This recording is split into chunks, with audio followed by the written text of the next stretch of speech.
반갑습니다. 하나님 이 아침에 우리에게 주시는 말씀은 마가복음 13장 1절로 8절 말씀입니다. 예수께서 성전에서 나가실 때에 제자 중 하나가 이르되 선생님이여 보소서 이 돌들이 어떠하며 이 건물들이 어떠하니이까. 예수께서 이르시되 내가 이 큰 건물들을 보느냐 돌 하나도 돌 위에 남지 않고 다 무너뜨려지리라 하시니라. 예수께서 감람산에서 성전을 마주대하여 앉으셨을 때에 베드로와 야고보와 요한과 안드레가 조용히 묻되 우리에게 이르소서 어느 때에 이런 일이 있겠사오며 이 모든 일이 이루어지려 할 때에 무슨 징조가 있사오리이까. 예수께서 이르시되 너희가 사람의 미혹을 받지 않도록 주의하라. 많은 사람이 내 이름으로 와서 이르되 내가 그라하여 많은 사람을 미혹하리라. 난리와 난리의 소문을 들을 때에 두려워하지 말라. 이런 일이 있어야 하되 아직 끝은 아니니라. 민족이 민족을 나라가 나라를 대적하며 일어나겠고 곳곳에 지진이 있으며 기근이 있으리니 이는 재난의 시작이니라. 아멘. 주님과 제자들이 성전에서 나오다가 한 제자가 예수님, 이 성전은 정말 대단하지 않습니까? 이 성전은 영원히 있겠죠? 요한복음을 보면 이 성전은 46년 동안 지어졌다 그럽니다. 한 건물을 46년 걸려 만들었다면 얼마나 대단하고 견고하겠습니까? 이스라엘 백성들 성전 볼 때마다 감동받고 자부심 가졌겠죠? 그런데 주님, 이 성전이 돌 위에 돌 하나도 남지 않고 무너진다 말씀하십니다. 예수님이 이미 성전에서 장사하는 자들을 보시고 강도의 구렬이다 말씀하셨습니다. 주님 보시기에는 겉모습이 어떠하든 이미 성전 아닌 거죠. 3절 말씀에요. 예수님 감람산에서 그 성전을 마주대하고 앉으셨다 그럽니다. 제자들이 묻습니다. 주님, 언제 이런 일이 있겠습니까? 이런 일이 일어날 때 무슨 징조가 있겠습니까? 여러 가지 징조들이 있습니다. 난리와 소문을 들을 때 두려워 말라. 그러면서 이런 일이 있어야 하되, 그 다음 뭐라고 말씀하십니까? 끝은 아직은 아니다. 그러세요. 또 8절 말씀 보면요. 민족이 민족을 나라가 나라를 대적하여 일어나겠고 처처에 지진이 있으며 기근이 있으리니 이는 재난의 뭐라 그러십니까? 재난의 시작이다. 예수님 그렇게 말씀을 하십니다. 끝은 아니고 재난의 시작이다. 다시 말하면 이 모든 일들이 오늘 말씀에서 주님은 마지막의 시작이다. 그렇게 말씀을 하신 거죠. 주님은 마지막의 시작을 말씀하신 겁니다. 주님은 여러 가지 징조들을 말씀하시면서 이 모든 징조들이 마지막의 시작이 되었음을 말씀하신 거죠. 여러분, 마지막이 언제인가요? 성경은 정확하게 마지막을 가르쳐 줍니다. 히브리서 1장을 보면요.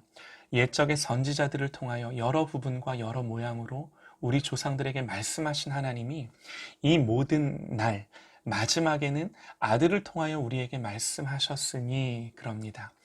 그러니까 성경의 이 마지막이라는 개념은요.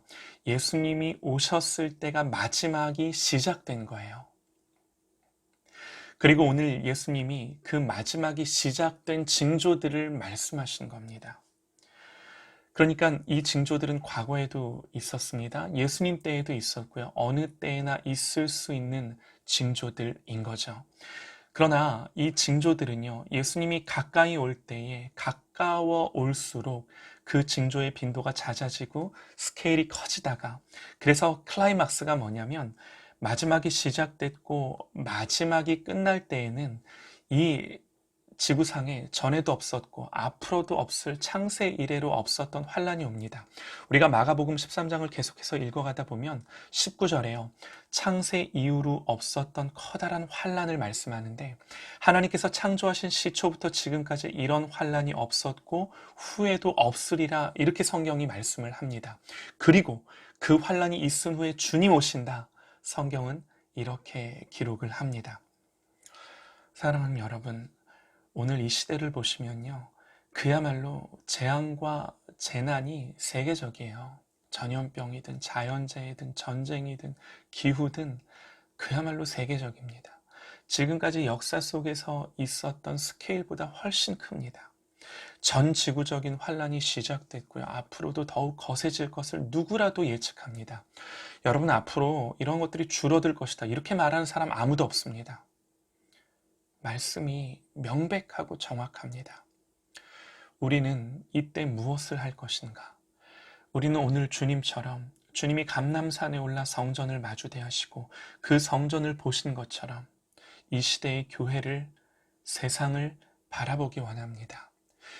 주님이 오늘 감람산 언덕에 오르셨습니다. 감람산은요, 성경을 보면 예수님이 자주 기도하시러 오르셨던 산 기슭입니다.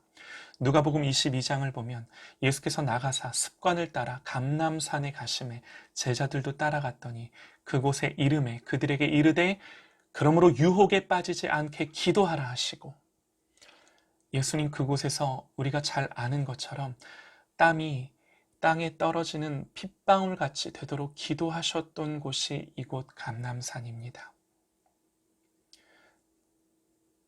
우리도 주님을 따라 이 감람산에 함께 오르기 원합니다. 그곳에서 주님이 교회를 마주하셨던 것처럼 오늘 우리도 교회를 마주하며 주님이 말씀하셨던 이 세상을 마주하기를 소망합니다. 그리고 주님의 말씀을 기억하기 원합니다. 여러분, 오늘을 보십시오. 돌 위에 돌 하나도 남지 않고 여러분 무너뜨려지고 있지 않나요? 더 이상 성전은 눈에 보이는 건물이 아닙니다. 예수님은요, 너희가 성전이다 말씀하십니다. 성전된 우리가 무너지지 않고 성령이 거하는 처소로 지어져 그 성전이 그리스도의 영광이 임하는 저와 여러분 되어지기를 소망합니다. 이 말씀을 새기고 마지막을 사는 깨어있는 저와 여러분 되어지기를 간절히 소망하며, 오늘 주님이 감람산을 오르셨던 것처럼 오늘도 우리도 주님을 따라 이 산에 올라 함께 기도하며 이 마지막 때 깨어있는 저와 여러분 되어지기를 간절히 소망합니다.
모든 열방이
주를 찬송하게